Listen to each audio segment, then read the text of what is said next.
Abra sua Bíblia em Isaías capítulo 6.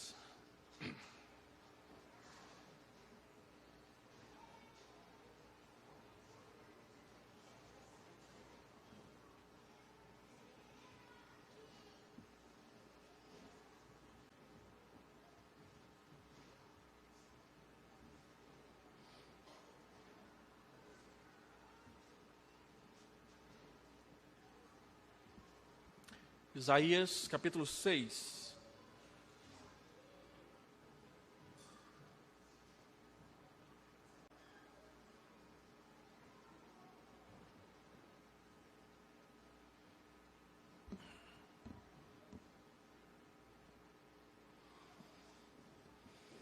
No ano da morte do rei Uzias, eu vi o Senhor assentado sobre um alto e sublime trono, e as abas de suas vestes enchiam o templo.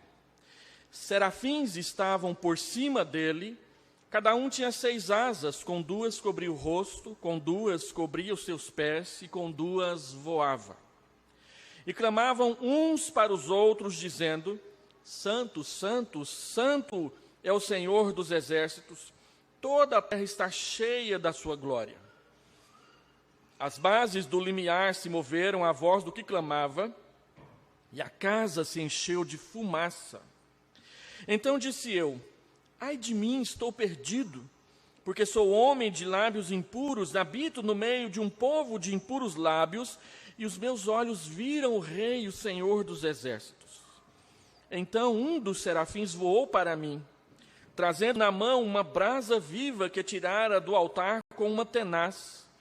Com a brasa tocou a minha boca e disse: eis que ela tocou os teus lábios, a tua iniquidade foi tirada e perdoado o teu pecado.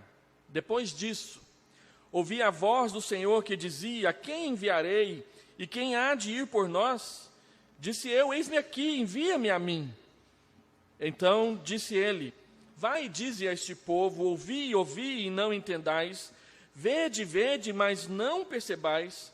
Torna insensível o coração deste povo, endurece-lhe os ouvidos e fecha-lhe os olhos, para que não venha ele a ver com os olhos, a ouvir com os ouvidos e a entender com o coração, e se converta e seja salvo. Então disse eu: até quando, Senhor? Ele respondeu: até que sejam desoladas as cidades e fiquem sem habitantes as casas fiquem sem moradores, e a terra seja de todo assolada. E o Senhor afaste dela os homens, e no meio da terra seja grande o desamparo. Mas se ainda ficar a 10ª parte dela, tornará a ser destruída, como o terebinto e como o carvalho, dos quais, depois de derribados, ainda fica o toco. Assim, a santa semente é o seu toco. Vamos orar.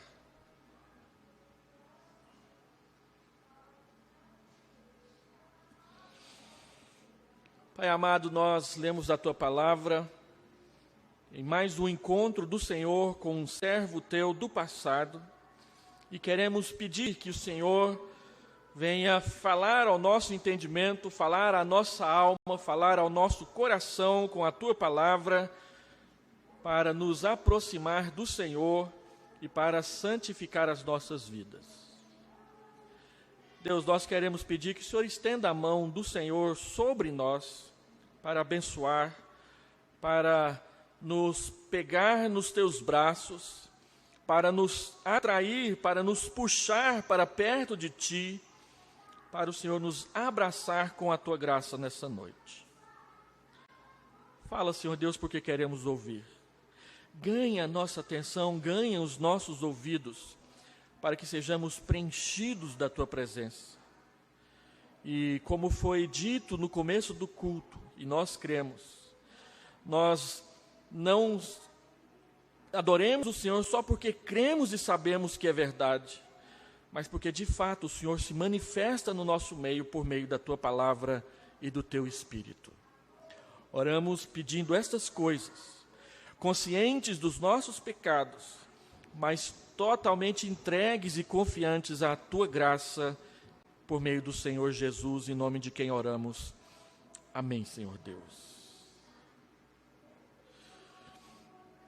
Nós temos falado já, desde o ano passado, a igreja sobre encontros tremendos com Deus. E esse título foi dado exatamente por causa da reação dos homens, das mulheres de Deus, quando são encontradas ou têm um encontro com Deus, segundo as narrativas do Antigo Testamento.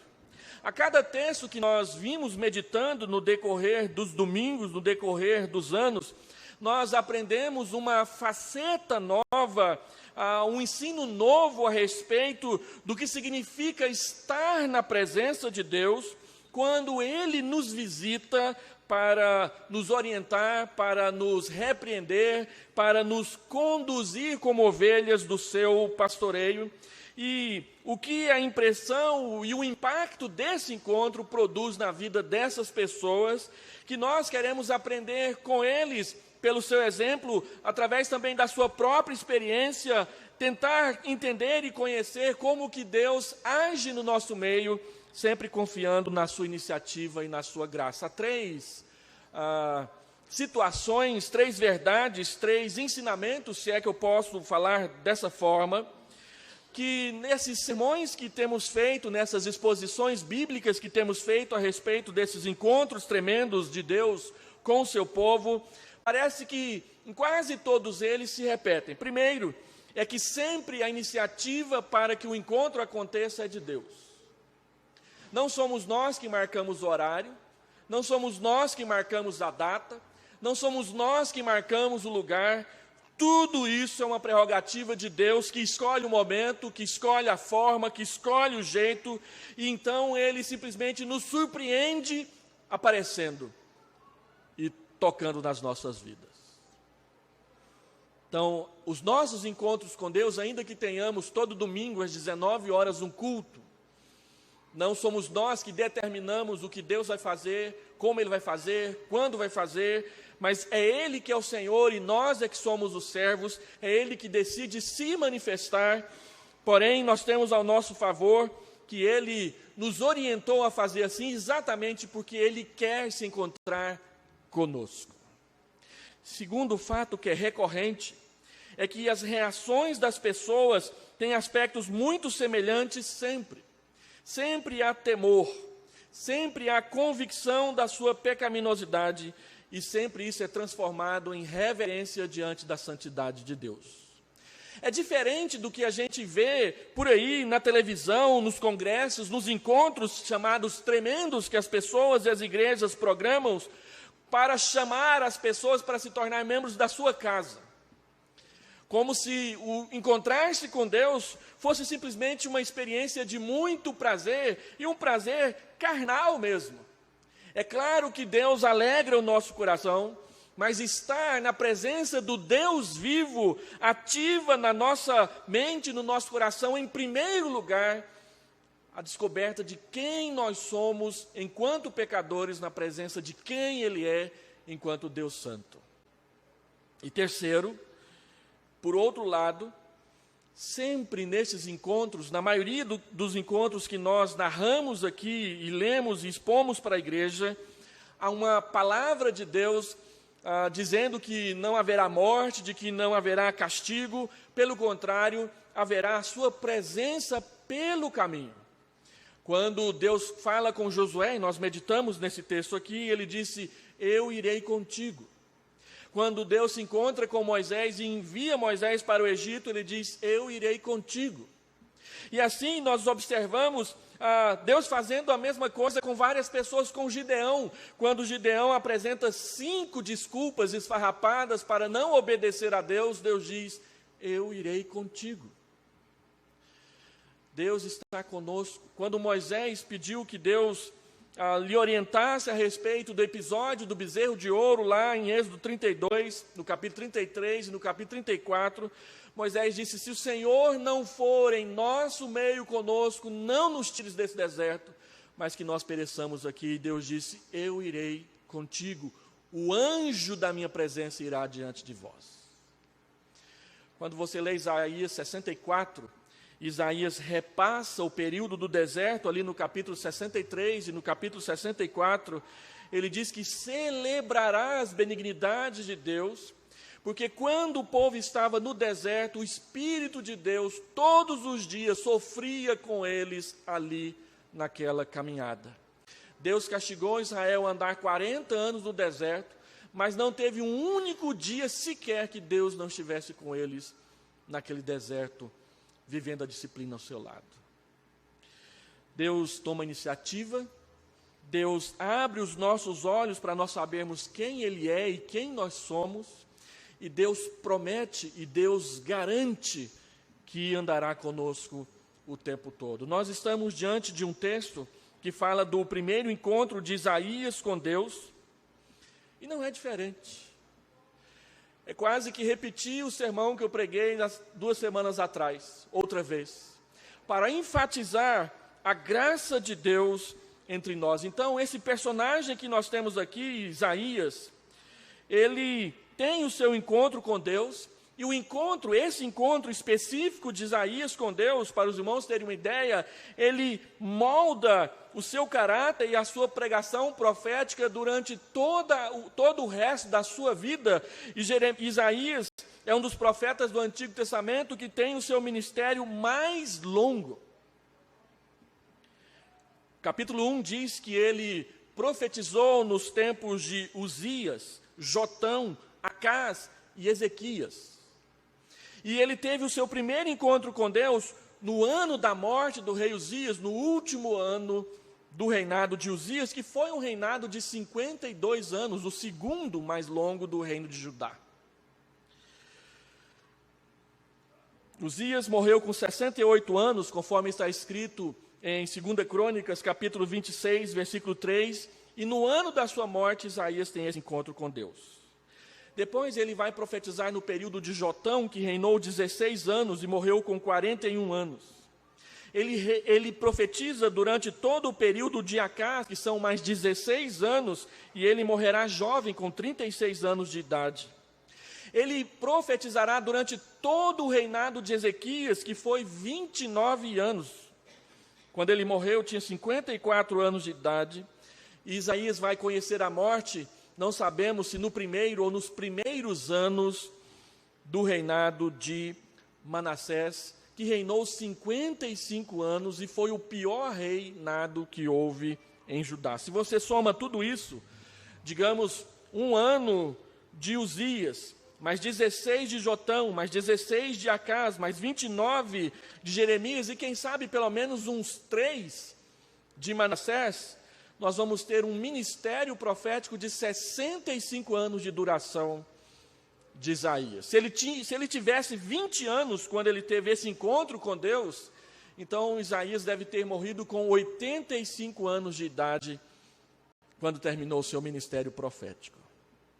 Por que eu estou dizendo isso? Ontem eu li um livro apócrifo, de vez em quando eu pego um livro apócrifo para ler. E eu estava muito interessado num livro chamado A Ascensão de Isaías. E esse livro, que é um livro apócrifo, não muito confiado, que foi escrito ali por volta do 2º, do 3º século da era cristã, foi escrito por cristãos, ele diz que quando Ezequias estava no 26º ano do seu reinado, faltava 3 para ele morrer, Isaías o chamou o seu filho Manassés, que nessa época devia estar com 9 anos de idade, e ele disse para Ezequias assim: olha, quando você morrer e Manassés assumir o trono, ele vai me matar. E aí diz o livro apócrifo que Ezequias tomou providências para que Manassés não fizesse isso com Isaías. Morreu Ezequias, Manassés matou Isaías. Quando a gente lê Hebreus capítulo 11, que diz que algumas pessoas, por causa da sua fé, morreram cerradas pelo meio, a tradição judaica diz que aquele texto está se referindo a Isaías. Quando Manassés se tornou rei, ele se tornou rei com 12 anos de idade, e depois nós não temos profecia de Isaías nesse período, diz a tradição, não as escrituras sagradas, que ele mandou colocar Isaías dentro do tronco de uma árvore e mandou serrar Isaías pelo meio. Não assim, mas assim, de cima para baixo. E diz o livro apócrifo que enquanto ele estava fazendo isso, e a serra começou a chegar em Isaías, ele profetizou contra o reinado de Manassés, e eu não terminei a leitura não, porque ela já estava muito estranha. Mas o que eu quero dizer é que Isaías, ele tem um longo ministério. E esse ministério atravessa por reinados que são bons e reinados que são ruins, como o reinado de Acás, que não seguiu o conselho de seus pais. Ele era praticamente o conselheiro pessoal, o capelão do reinado de Ezequias. Os irmãos se lembram quando Ezequias ficou doente? Deus mandou Isaías visitá-lo e dizer para ele: põe em ordem a sua casa, porque certamente você vai morrer. Ezequias vira para a parede, chora, faz uma oração para Deus. Deus manda Isaías retornar do meio do caminho, e Ezequias ganha mais 15 anos de vida na presença de Deus. Um homem totalmente confiável, e no reinado seguinte ele é morto por um puro e reles capricho de um rei que não quer servir e não quer obedecer ao Senhor. A profecia de Isaías é uma profecia, conforme nós lemos aqui no capítulo 6, uma profecia forte. Deus vai dizer pela boca de Isaías que o reino de Judá também será levado cativo, como o reino do norte está quase sendo levado cativo pela Assíria. Isaías profetiza em Judá no período em que a Assíria está se tornando poderosa lá no centro da Ásia. E a Assíria volta o seu olhar para o sul, em direção ao Egito, e começa a fazer incursões pelo centro da Palestina. Ezequias receberá o exército de Senaqueribe nos portões de Jerusalém, e por causa da arrogância de Senaqueribe, e por causa da humilhação de Judá perante Deus, nenhuma única flecha será lançada contra os muros de Jerusalém. Segundo a palavra de Deus, uma peste acometerá o exército de Senaqueribe, que ele volta, usando uma expressão bem aqui de Goiás, com o seu rabinho entre as pernas para a Síria, e lá na Síria ele encontra a morte por meio dos seus generais. Deus deu paz no tempo de Ezequias, e depois só lá no final do reinado de Josias, bisneto de Ezequias, é que o perigo voltará de novo por meio da Babilônia. Mas Isaías já está dizendo que se não houver arrependimento, que se não houver mudança de atitude, que se não houver uma volta para Deus, tudo isso acontecerá sobre o povo de Deus em Jerusalém, chamando o povo para o arrependimento. Só que Deus ainda não começou a falar isso.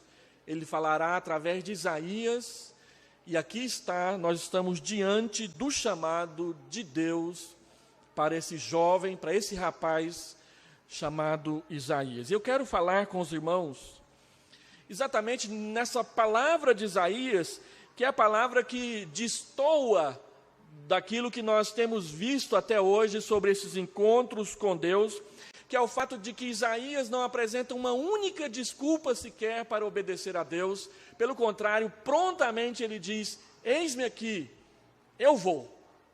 E eu gostaria de falar sobre isso, aplicando para nós quando é que nós estamos, ou quando é que nós estaremos prontos para ir, prontos para falar de Jesus para as pessoas, prontos para ser mecanismos, instrumentos de Deus para falar a palavra de Deus para as pessoas. E o texto nos mostra pelo menos 3 situações desse encontro de Isaías com Deus, que nos ensina a respeito de estarmos prontos para ir. E é importante nós observarmos isso, porque se você compara Isaías com Moisés e com Gideão, por exemplo, você verá que tanto Moisés quanto Gideão resistiram ao chamado de Deus no primeiro momento. Moisés apresenta 3 desculpas para não ir ao Egito libertar Israel. E Gideão apresenta 5 desculpas para não liderar Israel contra os midianitas. Nós já meditamos com isso aqui na igreja. Você pode acessar lá no canal da igreja no YouTube e rever aquelas palavras que nós trouxemos para a igreja naquela época. Isaías não faz isso. Isaías ouve o chamado, Isaías é impactado pelo chamado, Isaías responde positivamente ao chamado. Quando que nós estaremos ou estamos prontos para ir? Primeiro, nós estamos prontos para ir porque e quando nós virmos ou vemos o Senhor.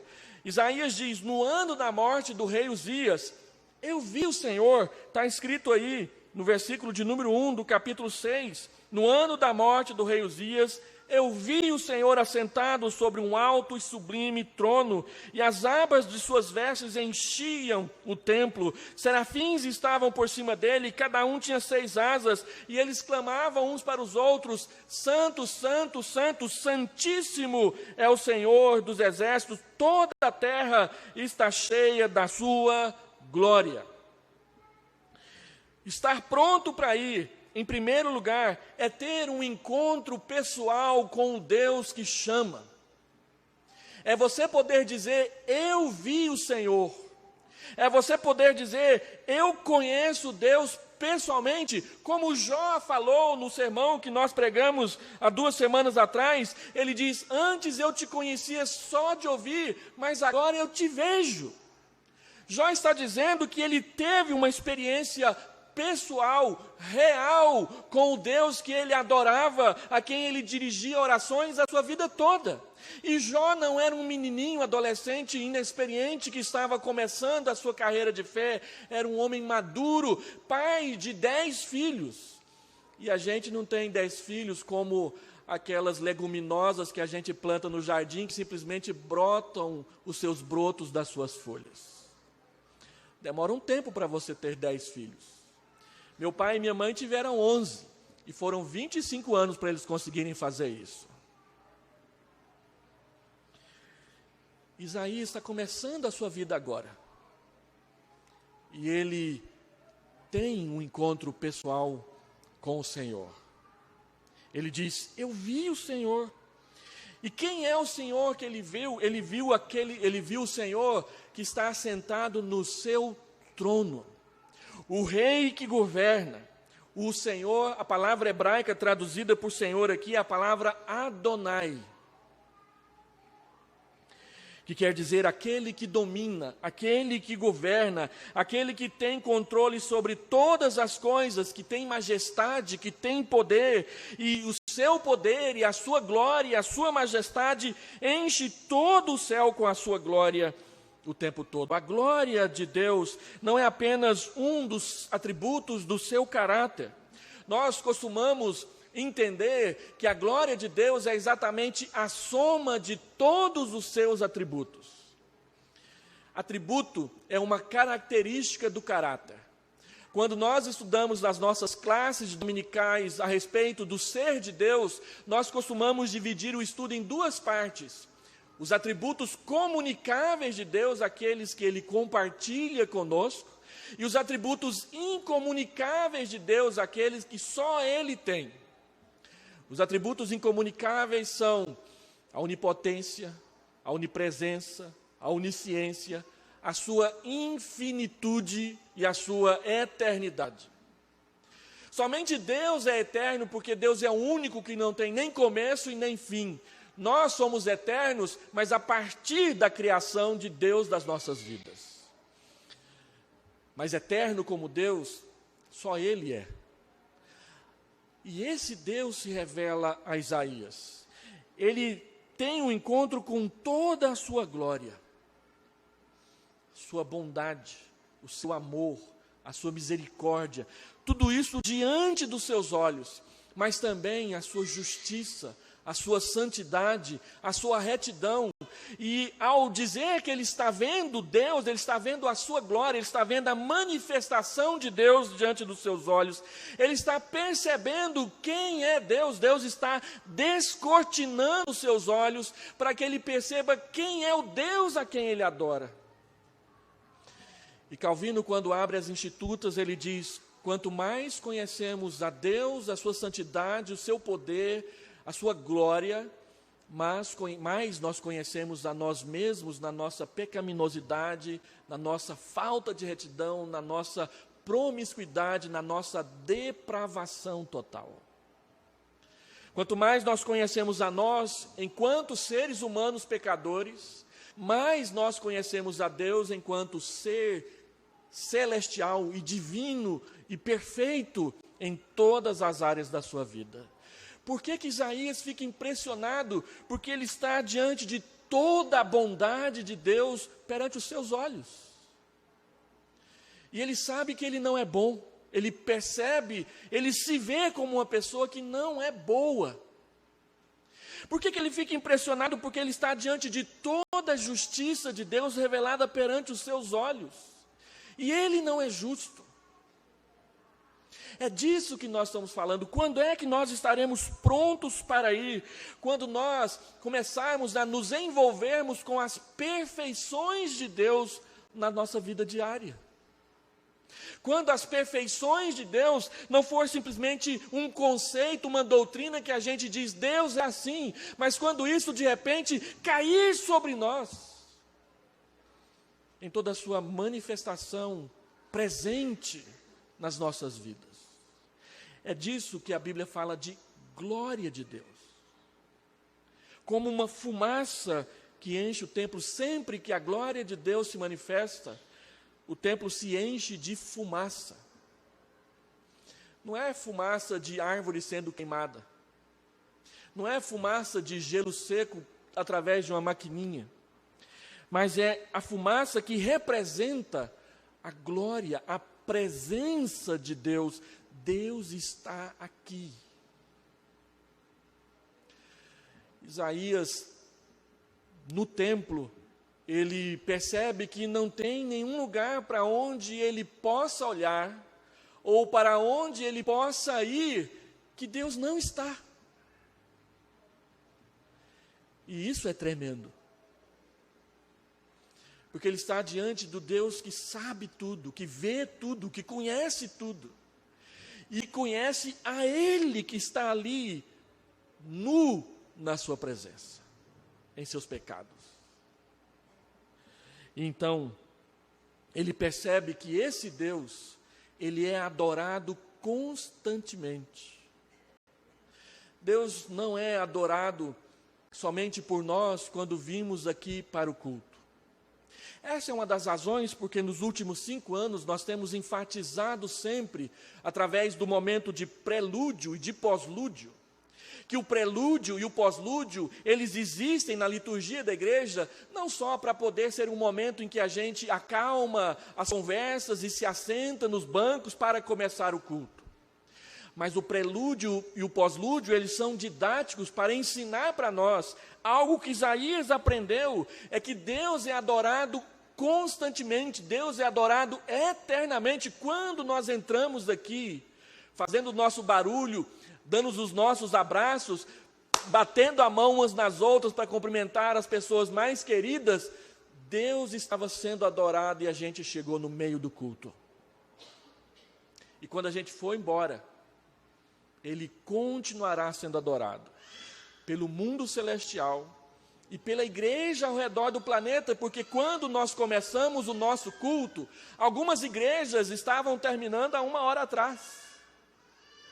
Quando nós terminarmos o nosso culto, algumas igrejas vão estar exatamente começando o seu daqui 1 hora, porque o mundo está girando.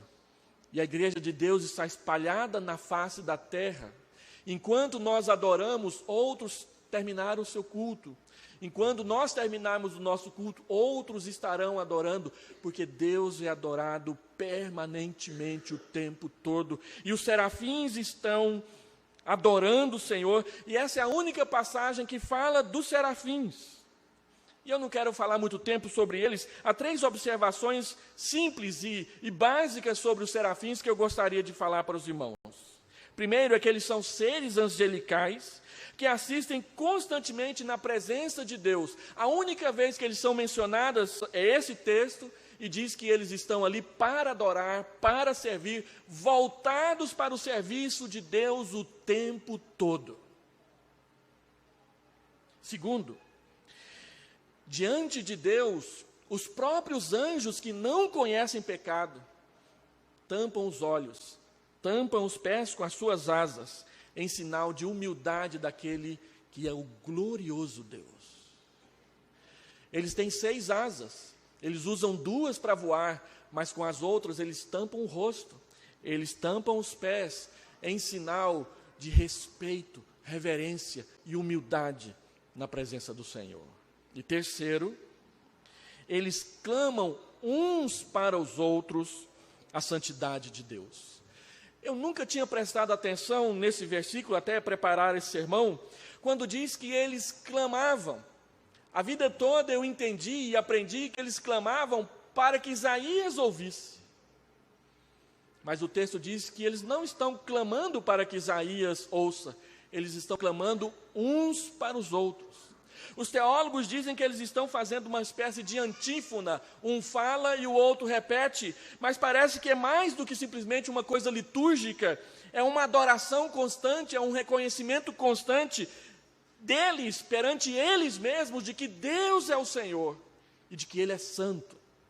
Então, quando o texto diz santo, santo, santo, essa é a maneira hebraica do nosso português dizer santíssimo. Ele é 3 vezes santo, ele é santo demais. Não é que um dizia santo e o outro respondia santo e o terceiro dizia santo também. Eles falam uns para os outros ao mesmo tempo, para mostrar o superlativo da santidade e da presença de Deus, ao qual eles servem constantemente. Ao pensar sobre isso, nós aprendemos que culto é algo sério demais. É algo que existe muito mais atenção do que nós costumamos dar. E é algo que nos envolve completamente. Nós, espectadores da presença de Deus, nos convencemos e falamos uns para os outros: Ele é santo. Ele é santo, Ele é santíssimo. Então nós nos encurvamos para adorá-lo. Eu só posso ir falar de Deus quando eu começar a perceber que Deus é muito maior do que eu estou acostumado a admitir que Ele seja.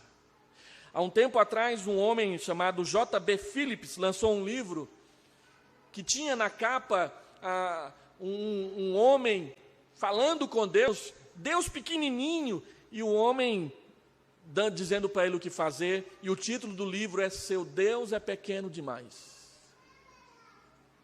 E aí ele faz várias comparações de Deus com aquilo que nós endeusamos no nosso mundo.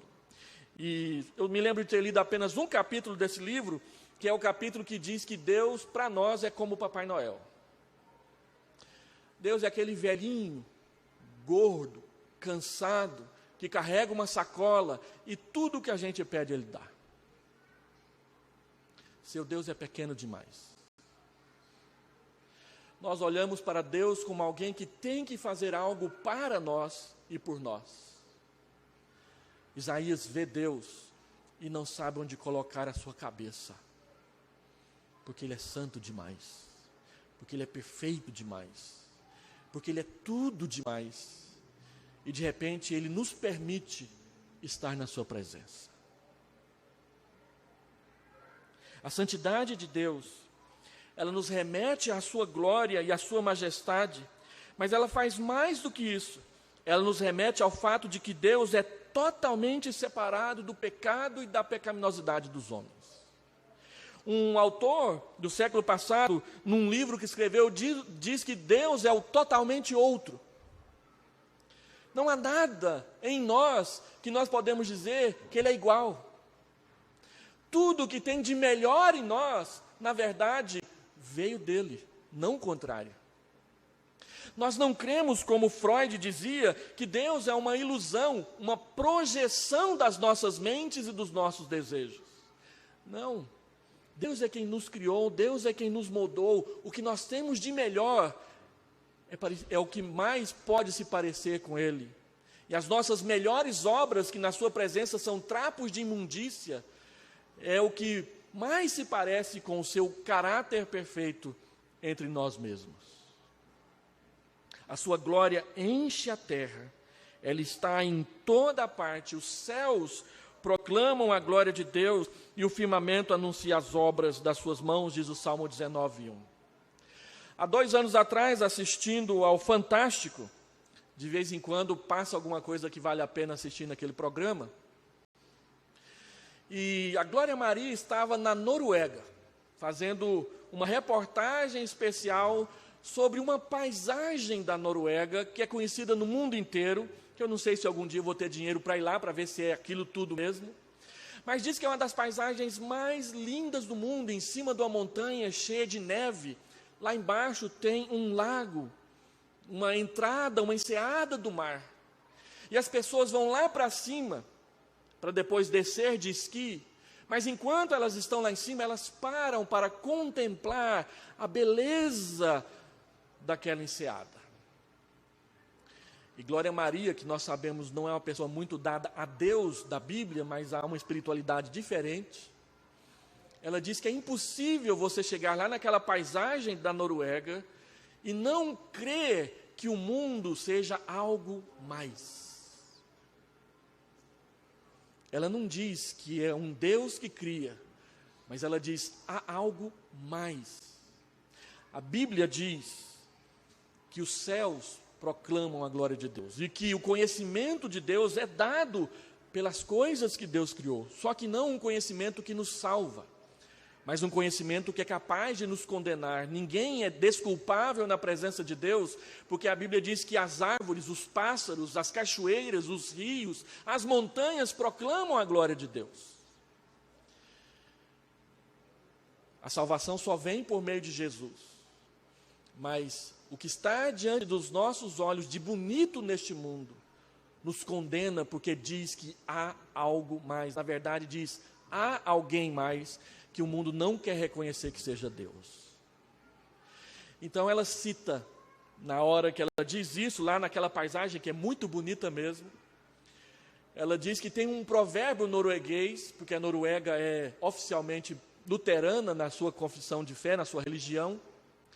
Então surgiu um provérbio que diz, é melhor estar aqui nessa montanha pensando em Deus, do que estar lá na escola dominical pensando nessa montanha. É melhor eu vir esquiar e aqui ter um encontro com Deus, do que eu ir lá para a igreja e começar a querer mesmo aí sair para esquiar. Deus fala nas coisas que Ele cria. E nós podemos ver isso. A glória dEle enche toda a terra. E nós somos as pessoas mais capacitadas para poder admirar e cuidar dessas coisas maravilhosas do que Deus diz. Então, eu estou pronto para ir quando eu posso dizer, eu vi o Senhor, eu conheci pessoalmente a Deus, eu conheço pessoalmente a Deus. Ver o Senhor, adorar o Senhor, é estar diante da sua gloriosa divindade e ser despertado para enxergar a própria pecaminosidade, e só estará pronto para cumprir o chamado de Deus quem o conhecer assim. Deus não manda fazer a sua obra quem não o conhece. Mas ninguém que o conhece poderá se excusar de ter que fazer a sua obra. Segundo, estou pronto para ir, porque Ele perdoou os meus pecados.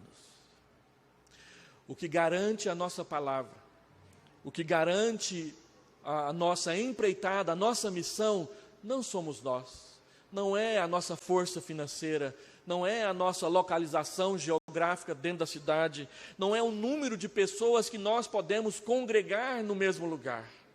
O que garante a nossa palavra é o fato de que aquele que nos enviou perdoou os nossos pecados. Então Isaías diz, ai de mim, eu sou um homem pecador, eu habito no meio de pessoas que têm lábios impuros, e eu vi o Senhor dos exércitos, eu vou morrer.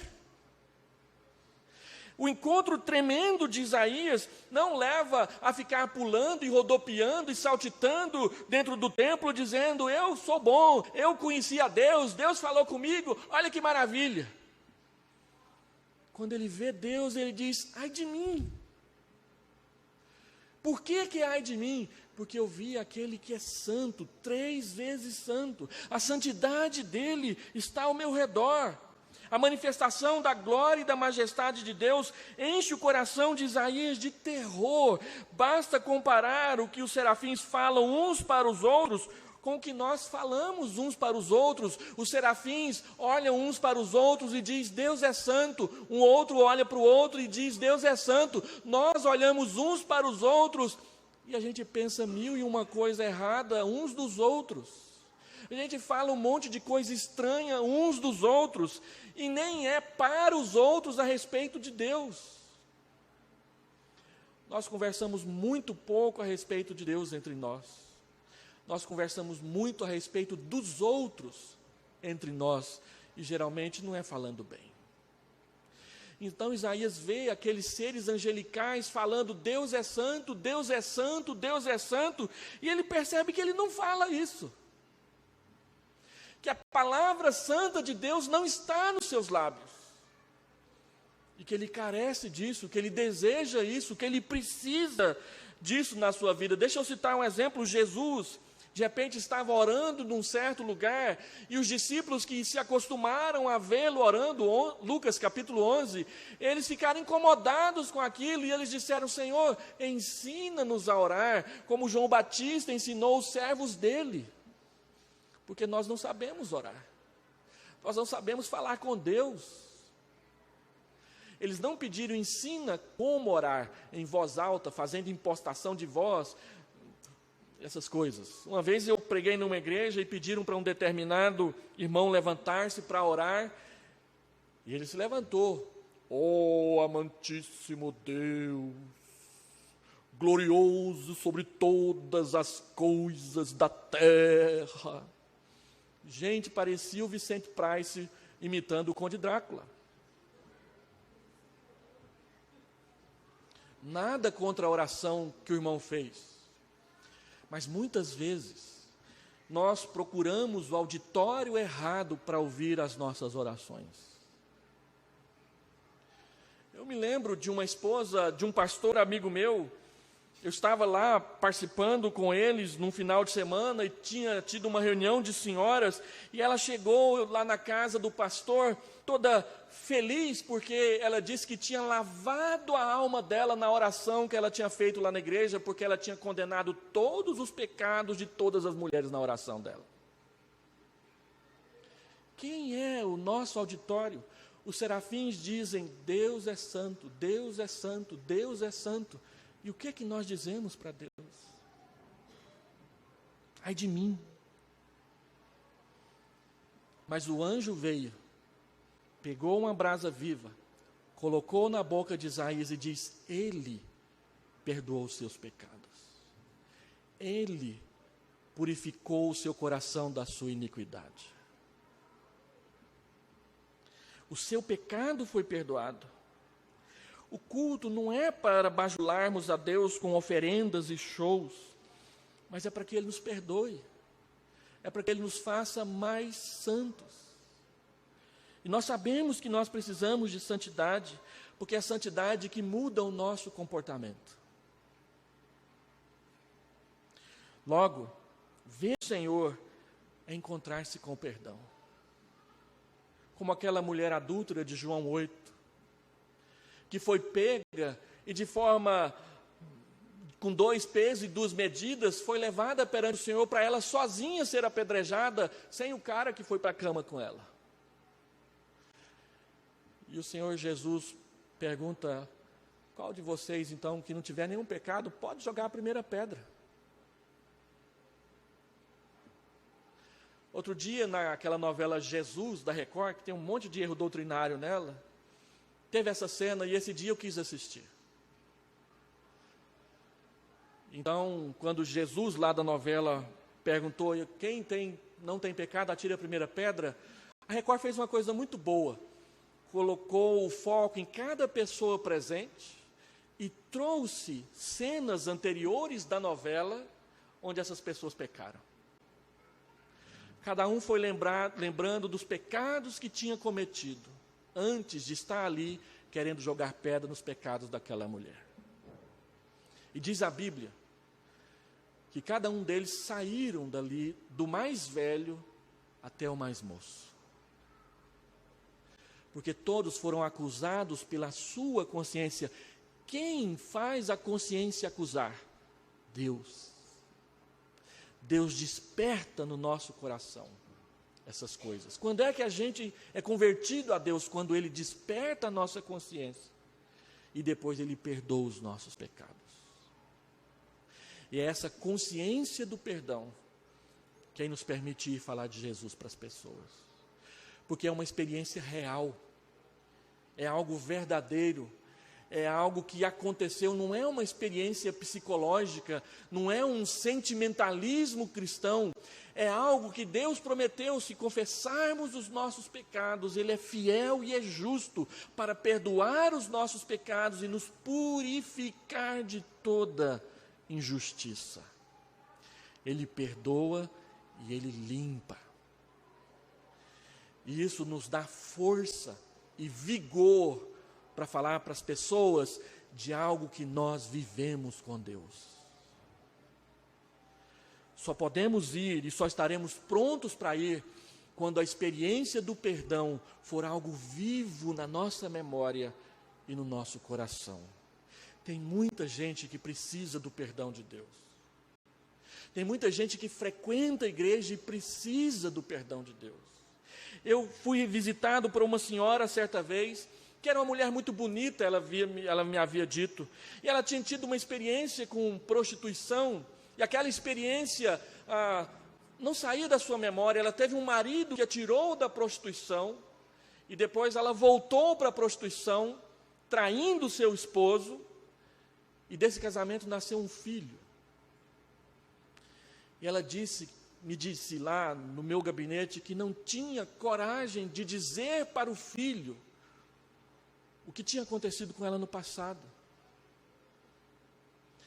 Eu fiz uma pergunta daquelas perguntas que vêm na sua memória que depois viram um padrão no seu aconselhamento. E eu perguntei para ela, como assim? Ela me havia dito que tinha contado a experiência dela para 2 ou 3 pastores antes de contar para mim. Eu fiquei 2 horas e 20 minutos ouvindo aquela história, toda aquela história. Uma história cheia de coisas esquisitas, estranhas, ruins, pecaminosas. E ela contou para mim que não tinha nada a ver com ela, não a conhecia, não sabia quem ela era, e ela contou tudo. Mas perante o filho dela, que ela amava, e que ela queria e precisava do seu perdão, ela não tinha coragem de falar nada. E por isso, ela não conseguia cultuar a Deus na igreja. Estar na presença de Deus, ter um encontro tremendo com Deus, é conhecer o Deus que perdoa. O Deus que amou o mundo de tal maneira, que deu o seu Filho para que todo o que nele crê não pereça, mas tenha a vida eterna. Deus prova o seu próprio amor para conosco pelo fato verídico, histórico, de que Jesus morreu na cruz por nós, sendo nós ainda pecadores. Romanos capítulo 5, versículo 8. Nós estamos prontos para ir, nós estaremos prontos para ir, quando falar do perdão de Jesus não for algo embaraçoso para nós, porque nós o recebemos no nosso coração. E terceiro, você, nós estamos prontos para ir, porque Ele nos enviou. Não é um auto-envio, não é nós sairmos daqui para esparramar os nossos costumes, as nossas tradições, o nosso jeito de ser igreja. É nós sairmos daqui para falar de Jesus, daquele que a sua glória enche o templo, daquele que o seu perdão enche a nossa alma, daquele que as pessoas precisam saber quem Ele é e o que Ele faz. Por isso, Deus pergunta, e Deus faz uma pergunta quase que retórica: a quem enviarei? Deus está perguntando isso para nós agora: a quem enviarei? Quem vai falar o que eu quero que fale? Deus tem uma mensagem para o seu próprio povo pecaminoso, que se afastou e tem se afastado dele. Deus tem uma mensagem ao mundo que determinou ao seu povo proclamar. Deus tem uma mensagem para mim, Deus tem uma mensagem para você, que ela está aí lançada diante dos nossos olhos para todos verem. Jesus é a prova do amor de Deus por nós, morrendo naquela cruz e ressuscitando ao terceiro dia. E nós precisamos falar para as pessoas. E Deus pergunta: você vai ou não vai? Quem vai? Isaías responde: eis-me aqui, envia-me a mim. O biógrafo de Moody, D.L. Moody, diz que ele frequentava a Igreja Batista de Londres, ou a Catedral Metropolitana, o Tabernáculo Metropolitano, onde Spurgeon era o pastor. Havia 8.000 lugares para as pessoas naquele tabernáculo. Está lá em Londres, quem for passear lá, não deixe de lá conhecer o Tabernáculo Metropolitano. E dentre os 8.000 que estavam ali assentados para ouvir o sermão de Spurgeon, tinha Moody, o sapateiro que mal sabia ler a Bíblia direito.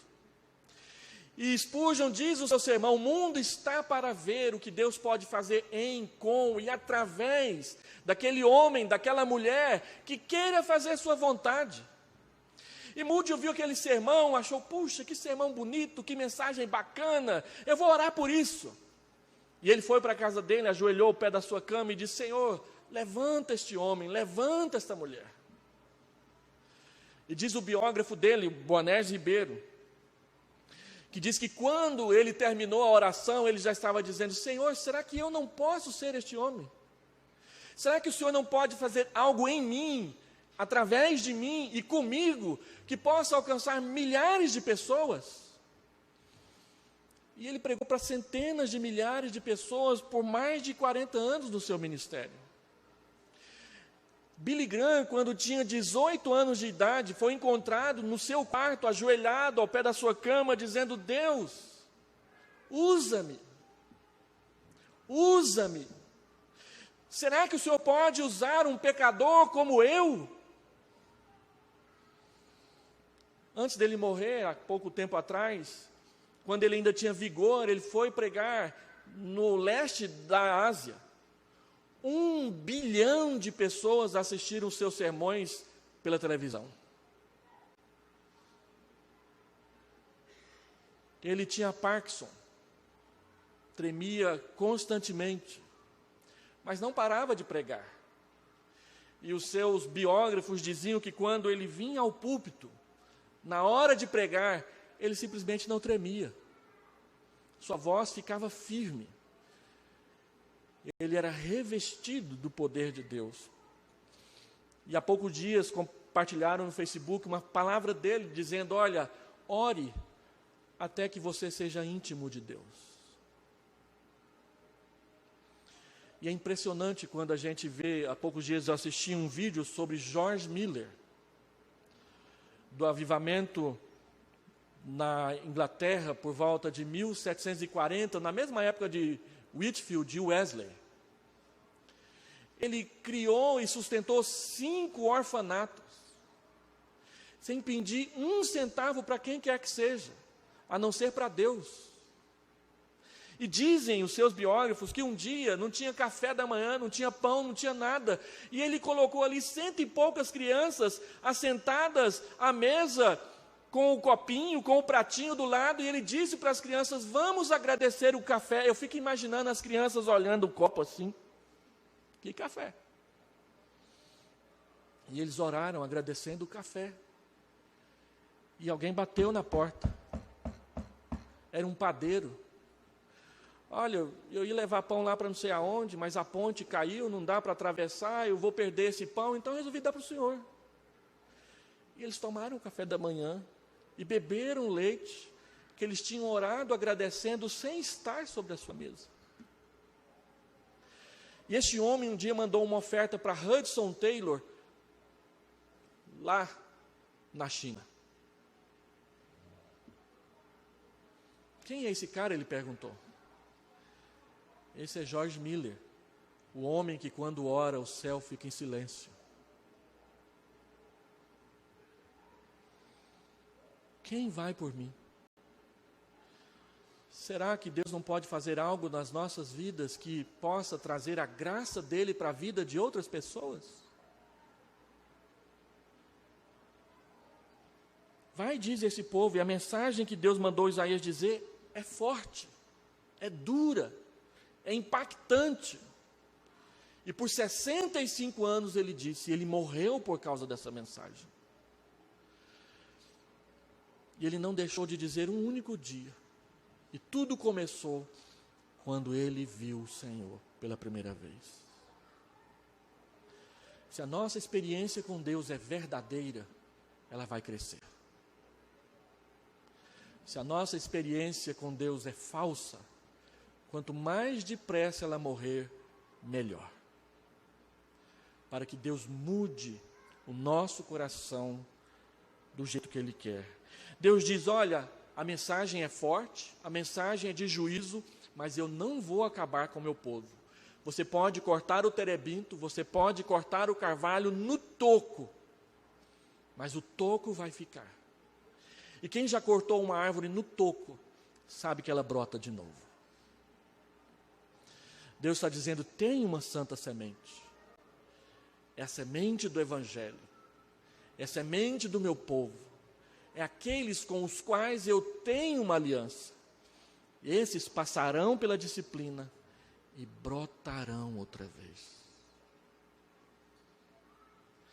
Deus promete para nós que Ele vai abençoar. A palavra revela o severo juízo, mas também aponta para a sua graça. A frondosa árvore da história, das tradições, dos feitos, das famílias, das gerações, ela será cortada até a cepa, rente ao chão. Mas vai brotar outra vez. Sabe por que ela pode brotar outra vez? Porque Deus é bom. Porque Ele não mente.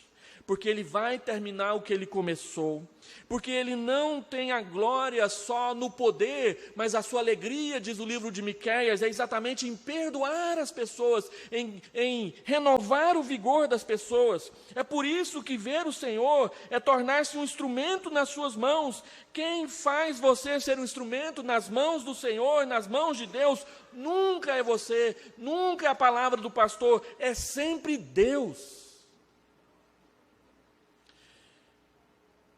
Um dia, Jonathan Edwards pregou numa igreja e o sermão foi muito bom.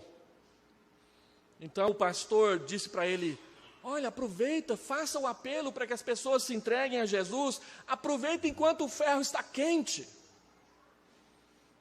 E Jonathan Edwards respondeu para ele o seguinte, olha meu querido, tudo depende de quem esquentou o ferro. Se foi eu quem esquentou o ferro, amanhã já está frio. Não adianta fazer apelo hoje. Agora, se foi Deus que esquentou o ferro, nem eu, nem você vai conseguir apagar esse fogo.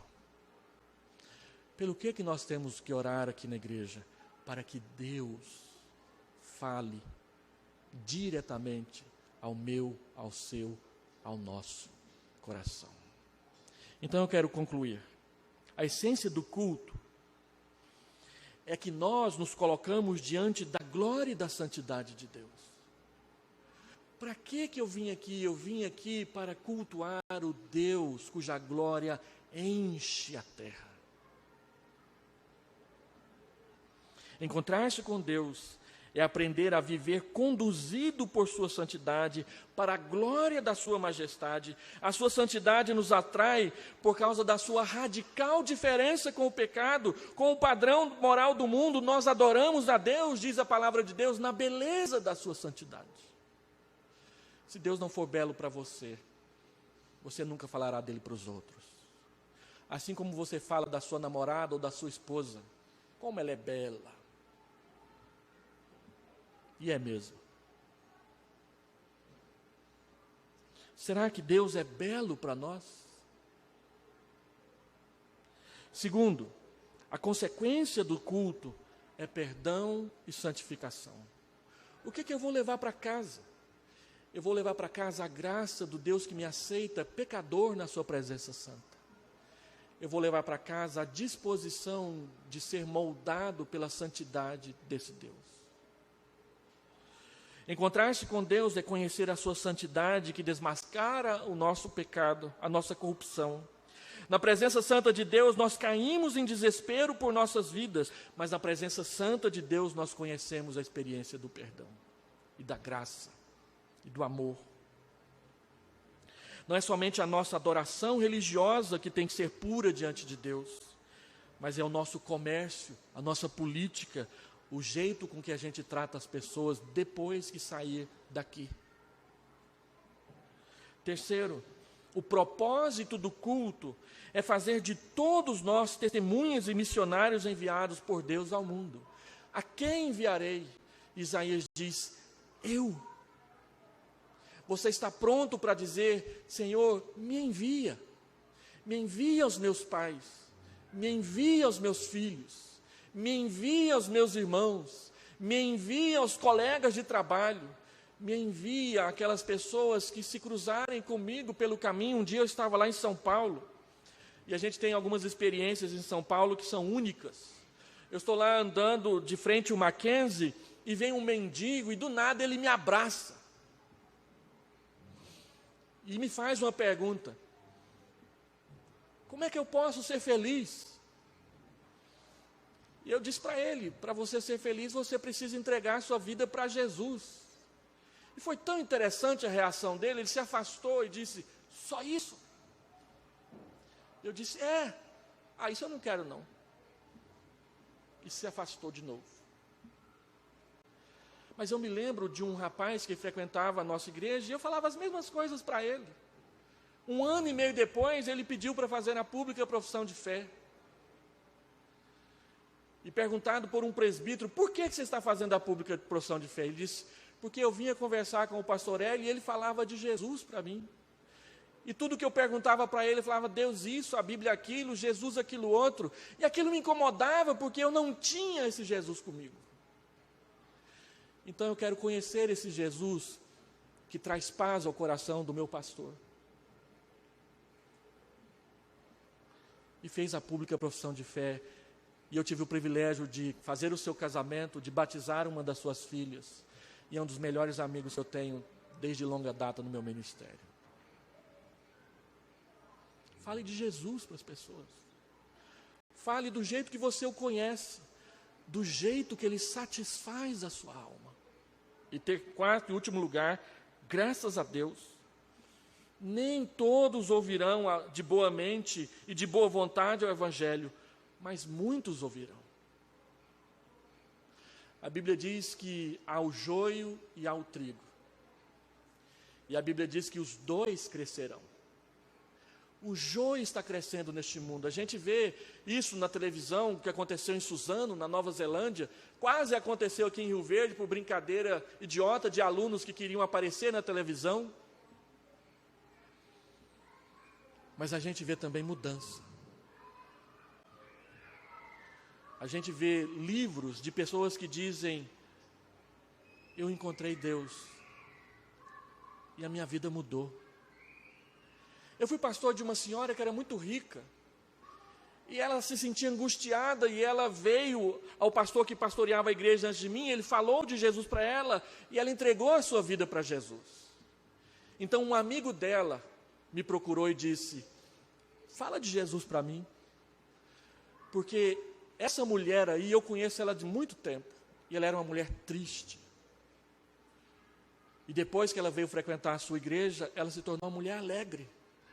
E eu não tenho alegria na minha vida. E ela disse para mim que foi Jesus. Então fala o Senhor de Jesus para mim. Um homem riquíssimo. Fale de Jesus para as pessoas. O Jesus que você viu e conhece no seu coração. E o que tem de tremendo nisso? Quem pode medir o que um único encontro com Deus pode fazer na vida de uma pessoa? Quando você chegou aqui, você começou a seguir uma liturgia. Adoração, contrição, louvor, edificação e daqui a pouco consagração na impetração da bênção. Sabe da onde que a gente tirou isso? Desse encontro de Isaías com Deus. Toda a liturgia do culto segue o que aconteceu com Isaías aqui nesse dia. Você já tinha notado isso? Ele chega diante de Deus e Deus está sendo adorado. De repente, ele reconhece o seu pecado e Deus diz: eu te perdoo. Aí Deus fala com ele e diz: a quem eu vou enviar? E ele diz: eu vou. Adoração, contrição, edificação, consagração. A liturgia do culto não é somente uma instituição que orienta o culto. A liturgia do culto é uma revelação de Deus dizendo para nós como Ele quer que nos aproximemos dEle. E quem segue os passos que Deus dá, chega no lugar aonde Deus leva. Vamos orar?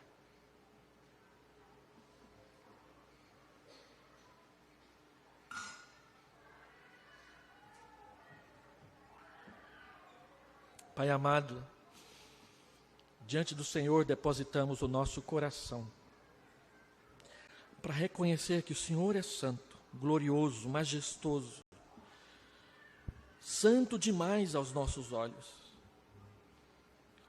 mas que mesmo assim nos ama com um amor intenso e eterno, ao ponto de enviar Jesus por nós àquela cruz. Diante do Senhor queremos depositar o nosso coração, porque percebemos os nossos pecados, mas também percebemos o Teu perdão. E queremos, animados pela Tua palavra, depositar em confissão diante de Ti os pecados que nós cometemos. Para que o Senhor nos perdoe, para que o Senhor nos purifique, para que o Senhor nos envie, autorizados por Ti, vocacionados por Ti, porque Te conhecemos, ó Deus. E se há alguém entre nós que ainda não conhece o Senhor pessoalmente, que a palavra do Senhor nessa noite seja a sua alma, ao seu entendimento, revelação, para abrir o entendimento, para abrir a alma, para revelar a si mesmo quem está diante do Senhor e o que precisa fazer. E quando formos para casa, que a Tua palavra encha as nossas almas, os nossos lábios, as nossas ações e as nossas reações a tudo o que acontece conosco. Levanta o Teu povo, Senhor Deus, perdoando e purificando os seus pecados, autorizando e lhe dando autoridade para falar em nome de Jesus, e lhe permitindo experimentar e gozar de experiências Tuas nas suas vidas que fortalecerão a sua fé. Nós queremos pedir isso, Senhor Deus, confiados e em nome